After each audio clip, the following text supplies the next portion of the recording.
am saying today, mother language, they are promoting mother tongue.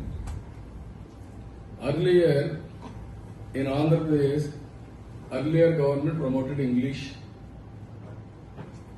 They made a policy English alone can give livelihood. We told very clearly, language is only a means of communication. Knowledge will give with mother tongue.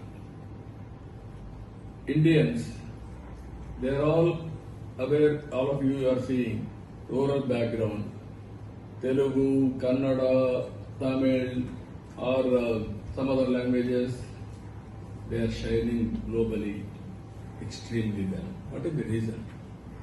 Even CEO of Google, CEO of Microsoft, you name any company for that matter.